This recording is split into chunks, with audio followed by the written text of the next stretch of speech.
네, 시청자 여러분 안녕하십니까. 골든마이크 이창원 기자입니다.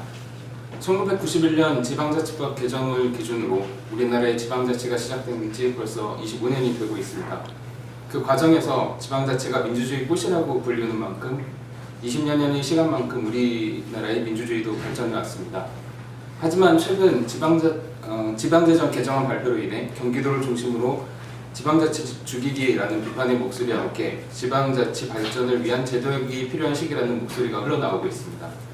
이런 상황에서 오늘 골든마이크에서는 경기도의회 후반기 도의장에 선출된 정기열 의장을 만나 이 문제를 포함한 현안에 대해 말씀을 나누고자 합니다. 안녕하세요. 안녕하십니까. 우선 시청자 여러분께 인사 부탁드리겠습니다. 시청자 여러분 안녕하십니까. 처음 인사드리는 것 같습니다. 저는 경기도의 의장 정기열입니다. 저희 경기도는 1300만 도민을 책임지고 있습니다. 오늘 처음 이렇게 인사드리는데 앞으로 자주 인사드렸으면 좋겠습니다. 다시 한번 감사드립니다. 의장 선출되신 이후에 빡빡한 일정, 광복 행보를 보이고 계시는데 네네. 이렇게 인터뷰 응해 주셔서 감사드리고요. 네. 본격적인 인터뷰를 시작해 보겠습니다. 먼저 의원님의 이제 정치 입문 과정에 대한 질문을 좀 드리려고 합니다. 네. 그러니까 저희가 이제 인터뷰를 준비하면서 자료를 보니까 의장께서는 분양계약 위반 사건으로 정치를 해야겠다고 결심을 하셨다고 밝히신 바가 있습니다. 네네네. 이게 정치 입문 과정 중에서도 좀 구체적이고 어떻게 보면은 좀 억울한 사연으로 네. 이렇게 정치 입문을 하시게 됐는데요. 이에 대한 좀 설명을 좀 부탁드리겠습니다.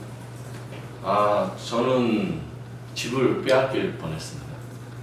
시골에서 올라와가지고 만 20대 중반에 올라와서 정말 열심히 노력을 해서 집을 하나를 샀는데 그 집을 사는 것을 또 뺏기게 되는 상황에 직면하게 됐습니다.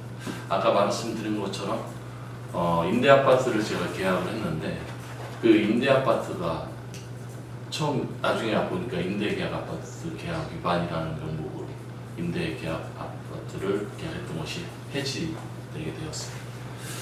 근데 저는 당시에 그것이 되게 억울했었죠. 왜냐하면 임대 계약을 할 때 분명히 그것이 위반했으면 그거에 대한 고지를 저희한테 해줬어야 되는데 회사에서도 저희한테 전혀 고지가 없었습니다. 그 위반 사항이 뭐였냐면, 그러니까 저희가 임대 아파트를 계약하게 되면 세대주가 계약을 하게 돼 있습니다. 세대주가 계약을 하게 되었는데 사실 제가 세대주고 저희 안사람이 세대주가 아니었는데 안사람 이름으로 제가 계약을 하게 된 거죠. 회사에서도 그거에 대한 문제를 제기하지 않고 그걸 그대로 명의를 또 계약을 받아주고 해서 아무 문제 없이 한 2년 정도 살았습니다. 근데 2년 후에 저희 계약 해지 통지서를 받았는데 그 임대계약 해지 통지서 내용의 위반 내용이 세대주가 계약 위반한 거다. 세대주 위반이다. 그러나 세대주가 계약을 하지 않았기 때문에 이건 명백히 계약 위반이기 때문에 집을 다시 반환해야 된다라고 저희한테 그 통보를 했죠. 사실 그거를 최초 알았을 때 진짜 너무 황당했습니다. 그래서 그 문제를 풀려고 정말 많은 노력을 했었고 공무원도 찾아다니고 그다음에 정치인도 많이 찾아다녔습니다. 그리고 지역의 사회 리더들을 찾아다니면서 이것을 도와달라고 했지만 저에게 온 것은 되게 모멸감 같은 것을 많이 느꼈습니다. 가장 큰 것은 제가 한 2년 동안 활동하면서 한 서너 시간씩 5시간, 6시간 그러니까 언제 만나기로 해서 약속 장소를 시간과 약속 시간을 잡고 가서 한 6시간씩 기다린 적이 있습니다. 그런데 저에게 들어온 얘기는 당시 담당자가 아직도 있냐 라고 저한테 그 얘기를 했습니다. 정말 사람을 만나서 제 얘기를 하고 이 억울한 사정을 표현하고 싶었지만 어느 누구도 저한테 들어주시는 사람이 없었습니다. 그래서 결국은 저는 최후 통지서를 받죠. 몇 월 며칠까지 집을 빼라는 그런 최후 통지서를 받습니다. 임대 보증금 공탁금은 공탁을 했으니까 그 금액을 찾아가라 라고 하고 만약에 집을 비우지 않을 경우는 강제 퇴거 조치하겠다라는 최후 통지서를 받죠.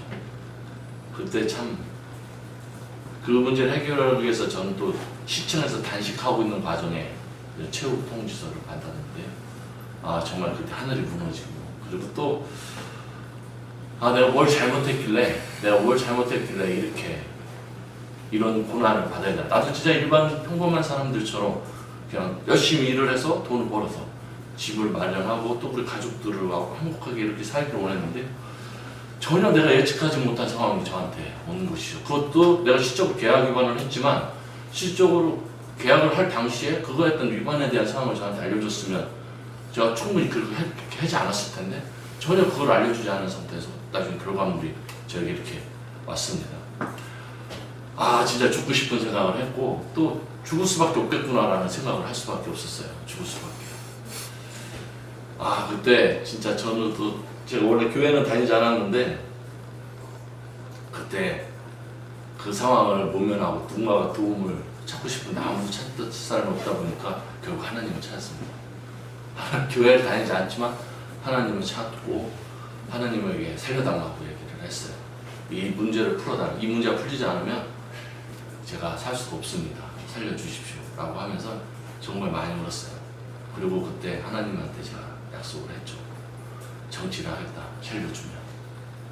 그리고 정치를 하면서 권력을 갖겠습니다. 했어요. 대신에 그 권력을 제 자신을 위해서 아니면 내 이름을 높이기 위해서 제가 뭔가 다른 사람을 위해서 그 권력을 가지고 누리기 위한 그런 권력자가 되지 않고 혹시 저 같은 사람이 찾아왔을 때 그 사람들의 민원을 100% 해결 못하지만 저와 같이 이런 극단적인 생각을 하지 않고 그 사람들의 얘기를 들어줄 수 있는 그런 권력자가 되겠습니다 라고 제가 하나님께 기도하면서 밤새 울었던 생각이 납니다. 그러면서 저는 제가 그 일이 그 다음날 정말 편안한 걸 느끼면서 그 일이 일주일 후에 단식을 한 일주일째, 한 7일째 하고 있는 와중에 회사에서 그냥 해주겠다. 저한테 그렇게 통보가 옵니다. 정말 그 하나님이 저를 살려주셨다. 저는 그렇게 생각을 했고요. 그리고 나서 저는 제가 정치 인맥이나 이런 정치적 연결고리를 제가 찾을 수가 없었어요. 관련되어 있는 사람이 아무도 없었기 때문에. 그래서 무작정 선거판에 개입을 하기 시작했죠. 그래서 2006년도 지방선거에 시장 캠프에 그냥 찾아가서 제가 선거운동을 하겠다. 도와주겠다. 다 필요 없다. 책상하고 정하고 전화기만 달라. 라고 생각하면서 이거는 활동을 시작한 거죠. 그리고 나서 다음 또 2007년도에 또 안양시장 보궐선거가 생기고 2008년도 이석경 부의장의 총선이 생기고 이것을 계속 이렇게 연결되게 하면서 제 지역에 갑자기 보궐선거가 생긴 거예요. 그런데 제 지역에 선배님들이 아무도 출마를 안 하는 거예요. 저는 실적으로 당시에 출마할 수 있는 그런 대상이 안 됐어요. 워낙 경력도 짧았기 때문에 2006년도에 처음 입문해서 짧았기 때문에 출마할 기회가 없었는데 아무도 출마를 안 하니까 저에게 출마하는 기회가 온 겁니다. 그래서 그럼 제가 출마하겠습니다. 그리고 어차피 저는 하나님하고 약속하면서 권력자가 되겠다고 약속을 했고 그거를 이루기 위해서는 과감하게 도전할 필요도 있다라는 생각을 했습니다. 그래서 출마를 하게 됐는데 멋지게 당선됐죠. 경기도 민주당 원내대표, 수석부 대표, 운영위원장, 경기도당 청년위원장, 중앙당 정책부의장 등 당직을 또 많이 맡아 오셨습니다. 네네. 이런 부분이 의정활동에 어떤 도움이 되시는지 짧게 말씀해 주세요.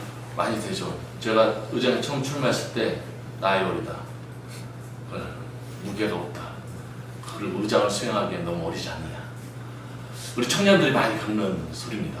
의회 내 128명 중 만 45세 이하가 15명밖에 되지 않습니다.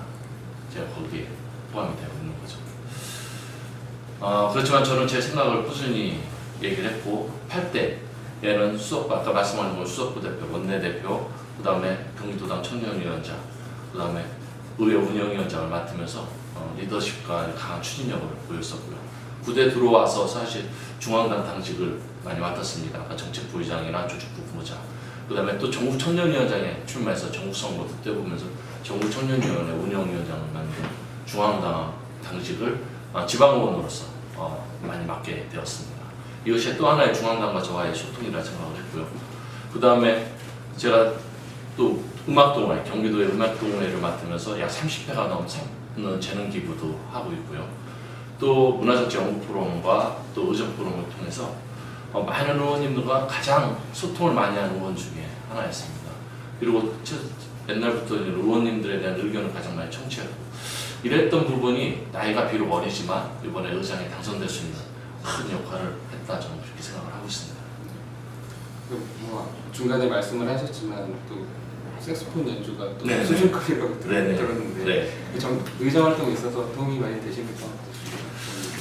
음악은 제가 정치를 하면서 실제로 정치하면서 배신도 당하기도 하고 또 신뢰도 깨지기도 하고 뭐 하여튼 모략도 당하고 이런 정신적인 고통이 참으로 많습니다. 이런 정신적 고통이 참 많은 이런 과정에 이것을 실적으로 풀 수 있는, 힐링할 수 있는 게 없어요. 사실 어떻게 보면 정치인들도 되게 힘들다 저는 생각합니다. 이런 문제를 해결하기 위해서 정치적인 이런 여러 가지 고민하는 이런 문제를 풀기 위해서 색소폰은 저에게 바로 힐링을 주었습니다. 제가 색소폰을 처음 배우기 시작하면서 지금 한 4년째 배우고 있는데요. 배우기 시작하면서 처음에는 아무것도 몰랐지만 제가 유랑극단을 만들어서 경로당이나 요양원 봉사활동을 다니기 시작했습니다. 그런데 제가 색소폰을 못 부르는데도 듣는 어머님들이나 또 자원봉사자다 아니면 우리 소외계층들은 너무나 좋아하는 거예요. 야, 도의원이 저런 것도 한다라고 하면서 그분들이 저에게 보내주신 그 즐거움, 행복, 그 다음에 그분들이 느끼는 그 힐링의 가치가 저에게는 2배가 이상 돼서 저에게 왔습니다. 제가 의정활동을 하면서 가장 잘한 것이 뭐냐? 그와 같은 색소폰을 배움으로써 이런 재능 기부를 할 수 있는, 그리고 내가 재능 기부를 함으로써 우리 도민들을 즐겁게 할 수 있다는 이것이 제가 의정활동하는데 가장 멋진 의정활동 하나, 저는 그렇게 생각했습니다. 그 정도로 저에게 아주 어마어마합니다. 아주 재능 기부를 하시고 네. 그리고 또 그 과정에서 소통도 자연스럽게 그렇죠. 이루어지니까 모든 게 좋게 되는 것 같습니다. 그쪽에서 보내주는 그 힐링이, 그 어머님들 보내주는 힐링이 저를 더 여유있게, 그 다음에 저를 더 긍정적으로, 그리고 더 자신있게 만들어주는 그런 힘을 주는 거죠. 일단 다음 주제로 옮겨가지고 좀 의정 활동에 대한 거를 좀 여쭤보겠습니다. 저희가 조사를 해본 결과 이제 소통에 이제 방점을 좀 두시고 이제 블로그 같은 데도 개인 핸드폰 번호를 공개를 해두시고 네. 했는데 실제적으로 뭐 연락이 와서 뭐 이렇게 해결해 주셨다거나 어떤 응원을 받으셨다거나 그런 사례가 좀 있으십니까? 그건 많죠. 어떤 때는 되게 힘들기도 합니다. 주변에서도 그래요. 너무 하는 거 아니냐, 그런 얘기도 하는데. 근데 대부분 그 민원이 그렇게 크게 어려움이 없습니다. 크게 어려움이 없고 그분들 얘기를 들어주는 것으로 거의 마무리하고 있습니다. 제가 그 소통 아까 좀 아까 은지 얘기한 수원 같은 관련 수원에 유무원권도 관련해서 사실 그 게시판 진정민원의 게시판을 제가 보고 이것을 열람을 하면서 제가 직접 현장에 가서 그분들의 이야기 듣고 그분들의 생각하는 억울함과 행정공무원들이 생각하는 그 행정적인 절차가 무엇이 잘못됐는지 제가 알게 됐습니다. 그것은 뭐냐? 이분들께서는 감정평가가 잘못됐다는 것을 누차 얘기를 했는데 행정은 감정평가사를 선정하는 데는 아무 문제 없었다는 거예요. 그러면 시적으로 감정평가사가 왜 감정평가를 그렇게 다르게 했는지에 대한 의견을 물어봤느냐? 그런데 그거에 대한 답은 없었습니다. 그래서 제가 이번에 그런 감정평가사를 불러서 주민들이 감정평가가 틀리다는 그 샘플을 보면서 왜 이것이 감정평가가 다른지에 대한 기준을 제시를 해라 라고 지시를 했습니다. 그래서 내일 합니다. 그래서 내일 언론한테도 그걸 공개해서 같이 참여도 시켜주고요. 그 첫 번째 행보를 그걸 추진하고 있습니다. 앞으로도 이와 같은 일을 많이 할 예정입니다. 그래서 우리 경기도민 여러분 억울하세요? 그럼 우리 경기도의회 문을 똑똑똑 두드려 주십시오. 제 경기도의 의장이 직접 챙기도록 하겠습니다. 마지막으로 그 향후 관련해서 질문 2개만 짧게 좀 드리도록 하겠습니다. 지금 지방대장 개정안 발표 때문에 이제 그 지난달에는 이제 이재명 경남시장이 단식 투쟁도 하기도 했고요. 그걸로 이제 지방자치가 흔들리고 있다, 뭐 이런 얘기도 나오고 흔들기다, 뭐 이런 얘기도 나오고 있는데 여기에 대해서 어떻게 생각하시는지? 정부는 너무 지방정부의 개입이 많습니다. 실질적으로 이재명 시장이 단식을 했는데 지방재정 개정법 그거를 한 이유가 뭐겠습니까? 이재명 시장이 청년수당 위해서 개정한 거 아닙니까? 못 쓰게 하려고. 성남시가 재정이 여유가 있어서 복지를 하겠다는데 그걸 왜 막았습니까? 여유가 있다는데, 자체 도시 자체가 여유가 있다는데, 그거는 지방 정부마다 각자의 그런 역할을 할 필요가 있다 저는 생각을 합니다. 과도한 중앙 정부의 개입은 그런 잘못됐다 저는 그렇게 말씀을 드립니다. 우리가 세계 행복 지수를 알고 있습니다. 2016년도에서 이번 행복 지수 조사한 2015년도 거를 보면 1위가 덴마크, 그 다음에 스위스, 아이슬란드, 노르웨이, 핀란드 이렇게 되어 있습니다. 이 국가들이 공통점이 1000만이 안 돼요. 그리고 또 공통점이 평균을 내보면 500만이 안 돼요. 490만입니다. 평균이. 즉 그게 무엇을 의미하겠어요? 작은 정부가 국민을 행복하게 한다는 겁니다. 그러면 지금처럼 지방자치 시대에 중앙정부에서 과도하게 개입을 해서 모든 것을 다 개입을 한다면 그게 지방자치 시대도 아니죠. 근데 지금은 지방자치 시대에서 지방정부 시대로 넘어가는 그런 개입입니다. 앞으로 중앙정부는 더 이상 개입을 하지 말아야 돼요. 지방정부가 자신의 재정 여건에 따라서 자신들이 할 수 있는 복지는 저는 해야 된다 생각합니다. 그리고 그거에 대한 책임을 시장이 지면 돼요. 시장이. 그거에 대한 잘못을 하면 그 시장이 그걸 지면 돼요. 그거는 선거로서 시민들한테 판단을 받으면 되죠. 그러니까 중앙정부의 과도한 개입은 더 이상 없었으면 좋겠습니다. 지방자치를 위해서도 권력이 확실하게 하고 책임까지 분명히 지게 해야 된다는 그렇죠. 말씀이시죠. 네. 그러면서 이제 지방정부가 돼야 된다. 그렇죠. 또 오히려 보다 더 자율적인 지방정부를 열 수 있도록 기회를 더 줘야 된다는 거죠. 네. 마지막 질문으로 네.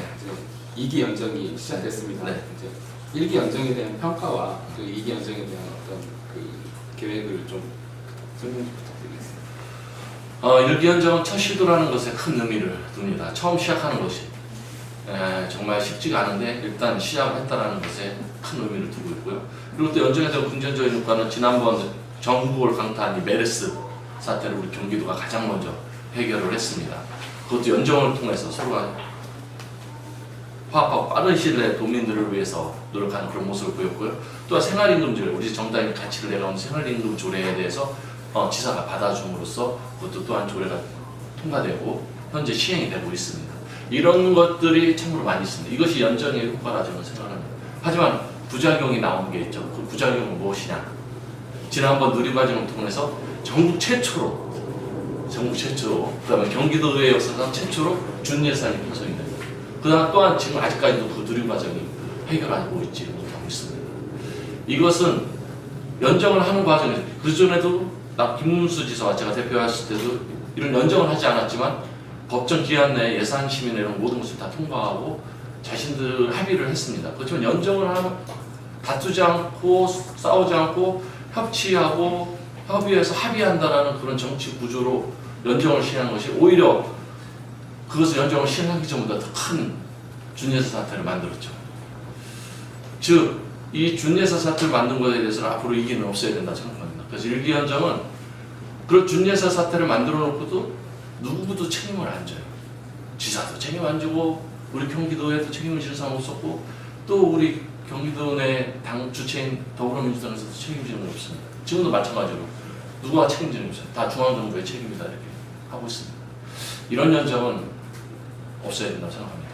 책임이 구체적으로 명확해야 됩니다. 그래서 저는 이번에 2기 연정은 아예 주체를 명확하게 남경필 지사와 경기도 의회 내 더불어민주당이다라고 얘기를 했습니다. 대표는 뭐 이것으로 마치도록 하고요. 마지막으로 시청자 여러분께 끝인사 한번 부탁드리겠습니다. 시청자 여러분, 우리 경기도에 많은 관심을 가져주십시오. 또한 우리 경기도에도 많은 관심을 가져주십시오.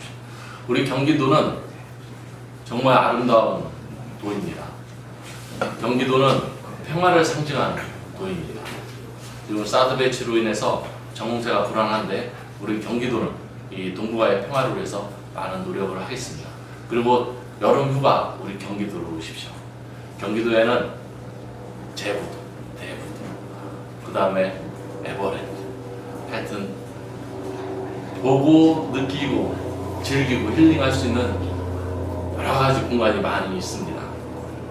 항상 우리 경기도를 사랑해 주시고 우리 경기도를 아껴 주십시오. 우리 경기도는 1,300만 도민과 60명의 국회의원이 있습니다. 항상 국가와 도민들을 위해서 최선을 다하고 노력하겠습니다. 그곳에 우리 경기도회가 앞장서 노력하도록 하겠습니다. 경기도를 많이 사랑해 주십시오. 감사합니다. 경기도 시민과 국민들의 행복을 위해서 최선을 다해 주시길 부탁드리겠습니다. 열심히 하겠습니다. 감사합니다. 네, 시청자 여러분, 지금까지 오늘 골든마이크에서는 경기도 정결도의장과 만나 여러 가지 현안에 대해서 말씀을 나눠봤습니다. 저희는 정치권과 시민 사이 가장 가까운 곳에서 가장 정확한 소통 창구가 되도록 최선을 다하겠습니다. 시청해 주셔서 감사합니다.